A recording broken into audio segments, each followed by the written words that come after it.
Jujutsu Kaisen.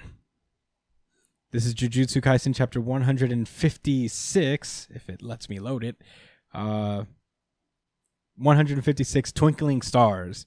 Last we left off, Panda and Megumi were fighting off against Kirara to try and get inside to deal with Hikari and try to get him enlisted into the culling game.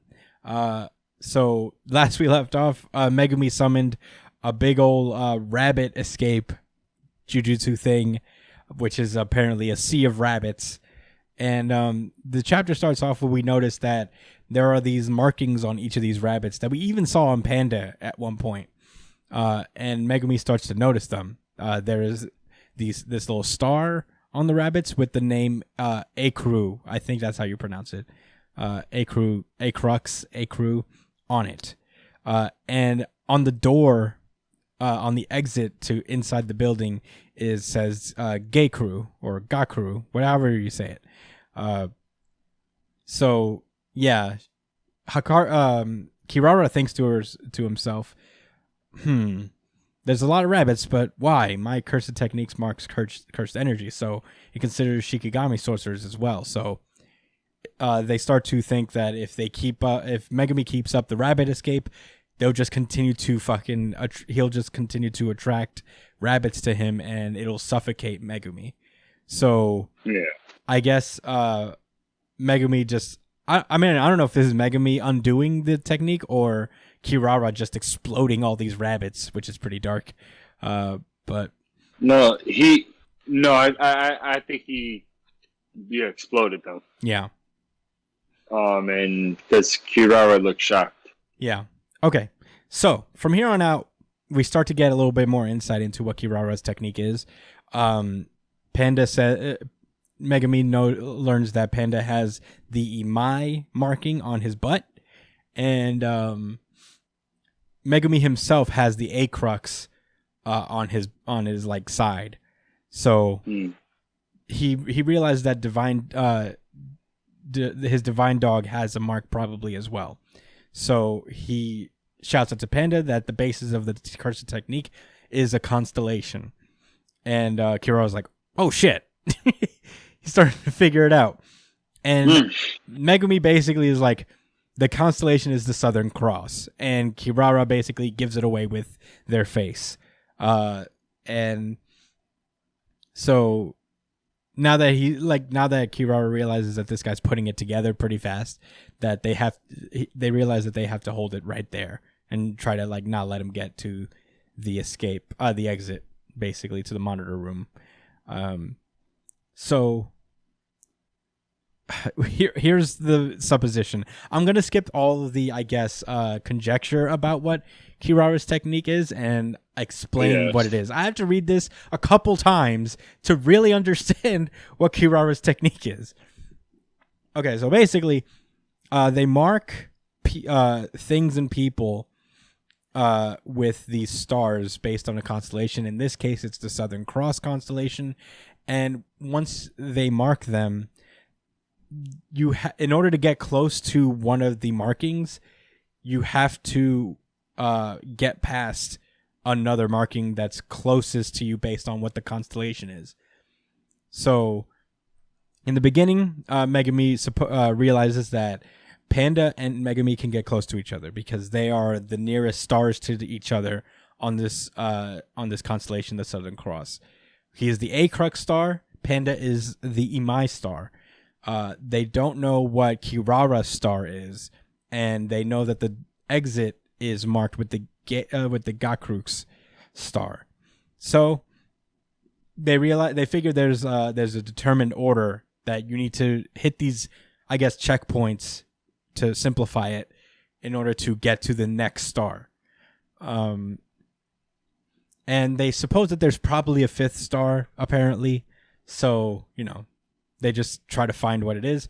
The basic rules of the technique is that if there's two things with the same star marked, they can't throw that thing or person anywhere because they'll just attract it.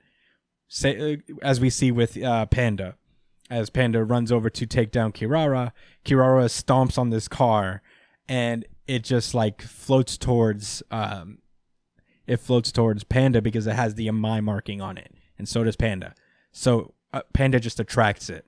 Panda tries to throw the car, but it just like returns to him immediately because it's always just going to attract to him because they have the same star. So yeah. And it's not just that. Kirara it doesn't really mark things. It marks cursed energy.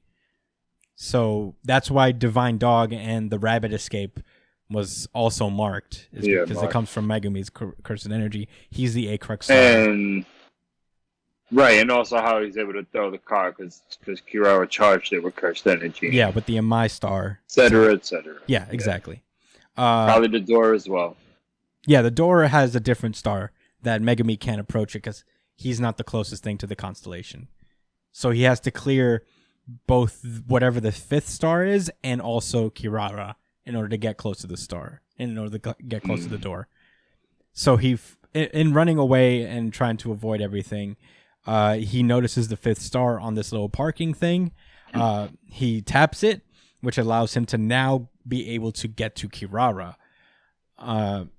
And as he runs over, he notices that there's just a bunch of debris and shit just flying at him because Kirara has marked every one of them with Megumi's star. So they'll just all attract to him if they throw it at him. So that's the whole deal. The thing claps down on Megumi, and Kirara's like, "You figured out my cursed technique, but you were too quick to conclude that I can't throw more objects. I can simply remove the Ginon star on my cursed energy and mark things with the Acrux star." So I guess like they can't do more than 5 stars at a time. So they would have to remove the Ginon star that was on them to mark more things with the Acrux star, I guess. If that makes sense. Is this all making sense to you? Because this is me reading it like 3 times in order to fucking figure it out. Yeah, I mean that's how Kirara was able to send them projectiles at Megumi in the first place because he hit that star. So he's like, you got that star, but now because you're in that you're in that order, I can send these directly to you. Right. But because otherwise he was just repelling. Exactly. But now that they removed their star off of them, the Divine Dog pulls up behind Kirara because Megumi never dispelled the Divine Dog, actually. And I did notice that at first. I was like, oh, yeah, he never did get rid of the Divine Dog. He grabs it, and because the Divine Dog also has the Acrux star, because it's directly tied to Megumi's cursed energy, it starts to attract towards them with Kirara in hand, because they have no star, so they're able to be approached by Megumi's cursed energy. And it pulls them in, and Megumi, I guess, disarms her or neutralizes Kirara, and that's where the chapter ends. He says, "Just listen, please." All right. This was a very fun chapter to read.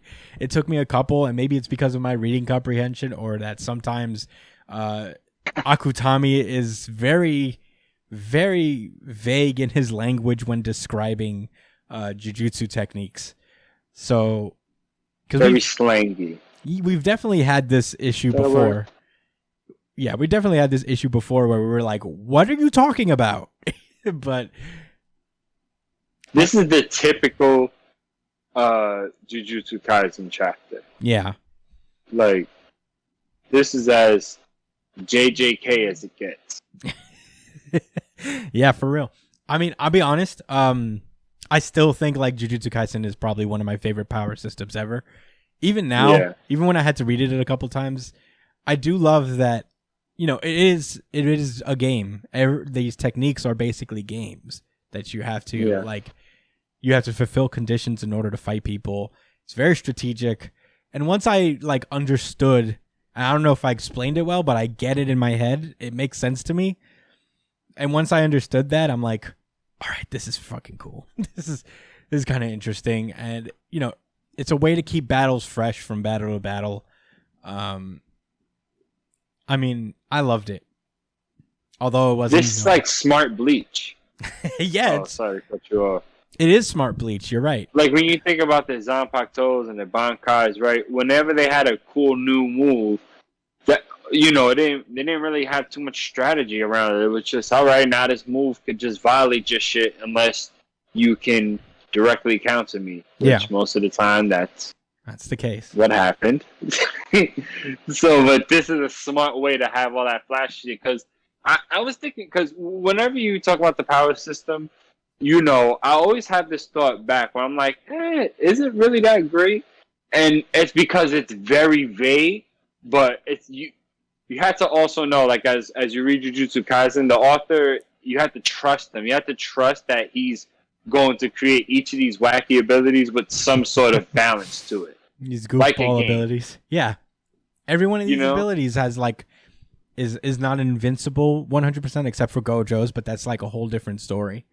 But yeah, like they all get balance patches, and he can update it throughout his series. If someone's power seems too broken, he can nerf it and add some conditions to it that they didn't talk about. Oh, I didn't mention this before, but I can only do such and such when X and Y occurs. You get it? Yeah. Smart. It's really smart. I think that's what makes the power so cool, is that it's very malleable while not being completely ridiculous. Yeah, and it's so unique. I mean, I don't think there's like a power system or even like a battle system like this series. It's unlimited potential.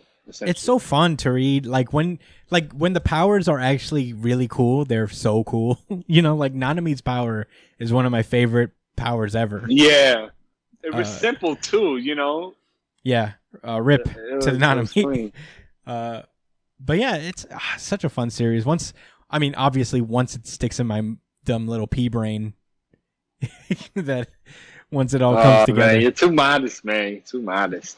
But sometimes I really think the translations have a lot more to do with it. I don't know, dog. I think this is just very hard to reading comprehension. I think it's genuinely kind of complicated on purpose, but I like it. I think it helps because like it's supposed to be complicated. We're supposed to be putting it together at the same time as Megumi. Yeah. So, I get it. Good point, yeah. But it's cool. Yeah. Interesting power. I can't wait to see what Hikari's fucking power is. Oh my god. I wonder how cerebral it is. Wait, quick shout out real quick. I mean, like I said, this really was a typical Jujutsu Kaisen chapter, and I mean that like in more positive ways than negative. Mm-hmm. Like the way he uses his rabbits, which is a movement / escape option. He used it to map, to kind of get more of an idea of what Hikari's ability is and its scopes and limitations. Yeah. Or a little peep into the thought process. It's always those little touches. Yeah. Yeah. Megumi's very smart. But I don't know. That's all I gotta say about Jujutsu Kaisen. What a fun read.